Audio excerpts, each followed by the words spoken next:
We tackle AI use cases for government. What do they mean? Who's doing what? And I'm joined by my colleagues MG and Jad, and we have a series of topics for us to discuss together. MG, Jad, what do we have for today? Hi, Ayman. How's it going? All's good? Are we Good. live yet? Are we live? Yes, Awesome. we are. Ready? You ready to go? We're ready to go. So we have a new. We Jad, have for next time, let's stories larger font sizes. Next, continue, MG. Noted. So we have some news out of Kuwait. So they're having a program, which is a government-run program for government agencies. They want to upskill, they want to train their mid-level employees. Now, often when we talk about AI programs, we often hear C-level management, executive roles, maybe these higher roles. But this program is aiming to tackle these middle managers. We're talking about supervisors, we're talking about department managers, and so on. In a program which they call artificial intelligence and the decision-making system. So, Ayman, do you think we've reached this time where all levels of employees and managers should be really equipped with the knowledge and with the know-how to handle AI?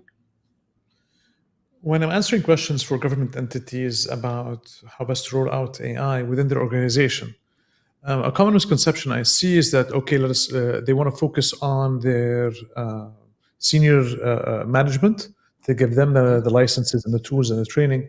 And I always point out that they need to widen that within the organization to people who are mid-management, front level, and so on, because they're the people who are actually doing the work of writing the reports, creating the content, doing these presentations, doing the Word documents. Senior leadership tend to consume, so they need to summarize, use AI to summarize and things like this. But the generation of content, of images and videos, and the creation aspect of this in the day-to-day comes from the people who are first line, second line, third line, mid-management, who are actually doing the work. So rolling out AI in a government entity across multiple tiers in the organization is a more effective rollout for AI. Yeah, 100%. They also have, they mentioned some details about the program that it's going to cover multiple aspects, such as how to navigate AI applications, data analysis, and so on. But we often associate AI tools with productivity, with boosting productivity, enhancing workflows, and so on, and not much decision-making. Can we trust AI to take decisions for us, or is this not the approach that we're moving forward with? We're going to reach a stage where people are creating documents and reports with AI, and then the people who are supposed to read it are then going to use AI to summarize it. Mm-hmm. So you have the frontline and middle management and people in their offices creating these detailed reports and documents, and then when it reaches management, they're going to use AI to summarize that. So your AI is going to talk to my AI to do things. So we will learn with time how to do less, use AI to do less. I will not prepare that detailed report. I will not prepare that extensive PowerPoint presentation because I know you're not going to read it and summarize it.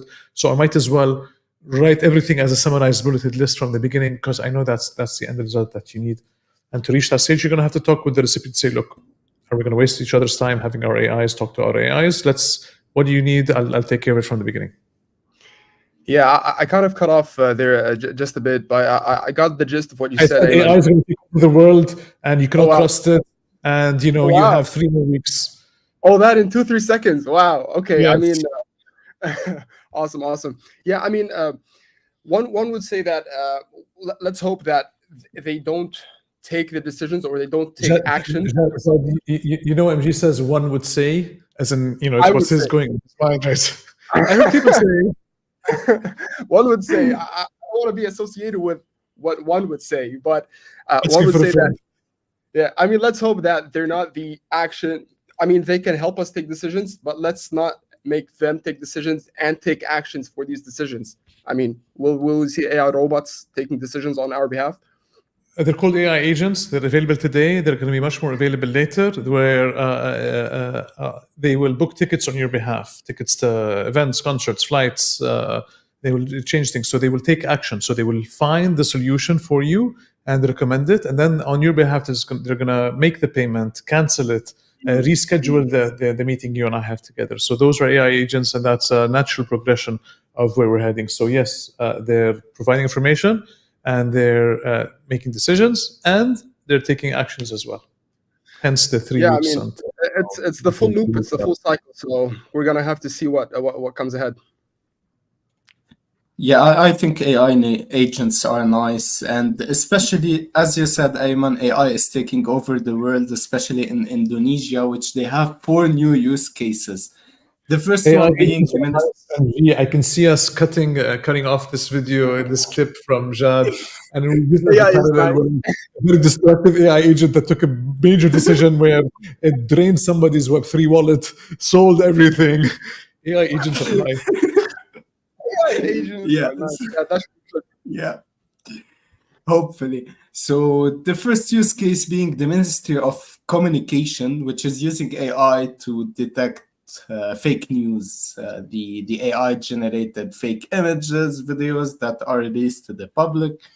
The second one is, of course, under the Ministry of Finance, is to help and detect tax fraud. So it has two main aspects. One, detecting tax fraud from citizens. The second one, helping existing citizens with their taxes, with their calculations and such.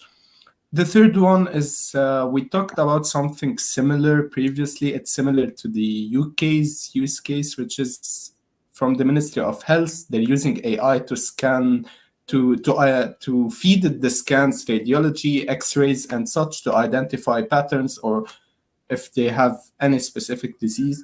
And the last one, which is the most complex, I think, between the four, the National Disaster Management Agency, they developed their own bot. They're not using any existing tool. So it's a combination of tools. It's a product they developed. They're calling it Benkana bot. It's available in Twitter, Telegram, Facebook, and WhatsApp as interfaces.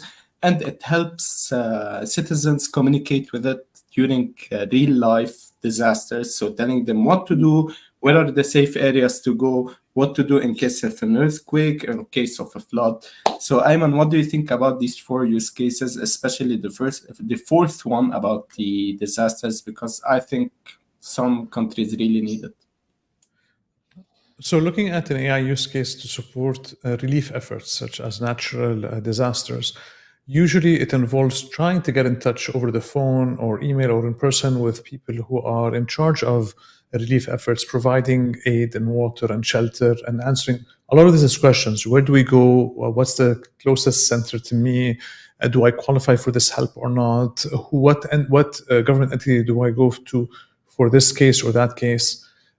So that usually needs people to receive these calls and have that information and share. One. Second, natural disasters tend to break down infrastructure like telephony, power, internet, and so on. So having an AI tool that is trained with the answers, updated with the latest in what type of aid and relief and when and where and so on, can act as a front interface for getting the preliminary information for the most common issues, like 80% of the questions. It should be able to cover easily. The remaining 20% will still likely require to get in touch with a human within that entity or an email, but that would require more time and more people, but at least 80% of the cases have been covered. Yeah, they also mentioned it's being connected to real-time updates from the news, from government agencies and such. But what I like about it is the many interfaces that they're available. So they made it very user-friendly, I think. So it's available on WhatsApp, Telegram, Twitter, and Facebook. So wherever the user are, the first app he can see, he can use this AI. Did they mention what tool they're using? Meta, ChatGPT, Falcon? They Did didn't. mention? No. Let me look in the meantime, MG. We can start with the next topic if you want. Yeah, No, sure it's thing. fine. I was just curious. We're gonna move into India, where they're launching a new project. They're calling BharatGen project, which is an initiative, which is a government-led initiative that aims to enhance government, Gen AI, generative AI accessibility through incorporating natural language of Indians. So they introduced this as part of making AI tools and generative AI tools more accessible in India, given that they host or they support a bunch of languages, English, maybe Spanish, Arabic, and so on. But when it comes to natural dialect, the people that have maybe like India, multiple languages in their countries, multiple dialects, they don't find it easy to communicate with such tools. And when you're pushing for adoption of such tools, you want people to be able to communicate with that. So this is the main goal for this initiative. They want to produce high quality text using the dialect of Indian languages, basically. So Ayman, I think this is one of the unique approaches that we've seen with AI, because we often see accessibility through maybe training, accessibility through partnerships, accessibility through funds, and so on, but never accessibility through these languages. Given that already AI has some supportive languages, but when it comes to these natural dialects, it's a first of its kind. You just reminded me to update my Meta Ray-Bans. They had an update come out yesterday. Wow. And they have more and more support Okay. of languages like you're mentioning, right? So they're coming close to real-time language where you're wearing your glasses, and then you're listening to somebody speak in a certain language, and then the glasses captures what they're saying, translates that quickly, and then answers, and then lets me know what is it they're saying.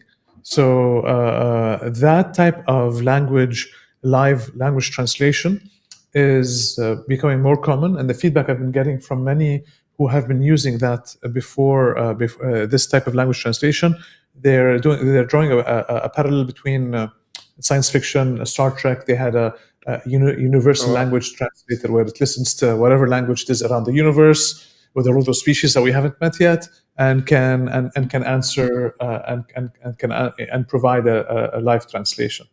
That some people say that is there a need to learn new languages or not with this, or does this help bring people closer together or not? So it depends. What do you think, MG? First, I want to jump back on your eyeglasses topic. Did you by any chance check out the new goggles, the AI goggles that Meta released a few days ago? I saw the videos. I haven't seen them physically. They're still they only have a few hundred. They're not mass producing them yet. The cost of each is around $10,000, and they only have some for testing, evaluation, and promoting. So yeah. I thought these were going to market maybe to compete with the Apple Vision Pro or something, but like in 6 years or 8 years or something, right? So it's not now. Oh, okay. Yeah. So I missed the event, but I saw some pictures. Yeah, I'm good. I'm good for now. So yeah, back to our topic. That Zuckerberg was saying is that it costs $10,000 to make. They make each on its own. By now, they're not able to mass produce them yet, and they're working on bringing it down to become much more affordable. Because with Meta having billions of users around the world, they're focusing on having affordable technology relative to high-end devices that cost thousands of dollars. Yeah. I mean, I can see that down the line maybe becoming more mainstream, but now since it's a new technology, they're going to take it step by step. But getting back to our topic about Gen AI and languages, you raised a very good point about these updates that, let's say, Meta has updates. Maybe we're going to see down the line ChatGPT do updates that supports multiple languages, multiple dialects. Now, with this approach that India is launching with BharatGen, this is a 2-year project. Do you think that maybe ChatGPT will outpace them with updates? Is it a relative use case to be launching such a product in India, given that maybe we're gonna eventually get the support for languages? I feel there is room for multiple language models like ChatGPT, Falcon, Meta, custom ones that people do. So I feel there's room, because what I'm observing with the different LLMs is that each has its own area of strength. Some are better at writing, others are better at video generation, others are better at images. So today, ChatGPT and OpenAI's products are one of the most used and the most commonly known, and the poster childs, and they're continuing to add and improve on them. And so it's the default for many people. But then with time, people are finding out that they're able to use Claude for better things. They're able to use Google Notebook LM for other things as well, right? So ChatGPT still remains their main one, and then they use a few others. It reminds me of how people like to use Netflix as their main source of streaming content, and then they have a Disney Plus or another streaming service for that random TV show or piece of content that they like to watch. So they have their default, and then they have other complementary ones. What else do we have, Jad? Yep, and the last topic on our list, it's not a corporate topic for government entities. This is more of a wildlife one.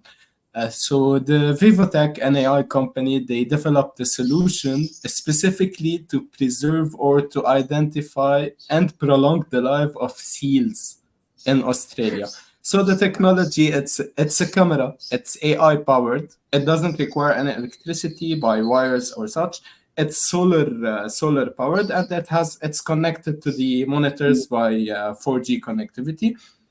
So how does this work? This one, it's a camera. It's filming at all times the zoos, the seals, the wildlife scene in Australia, and it helps the zoos and the government identify which seals are endangered. If the seals are working normally, if they're sleeping more than they should sleep, and such.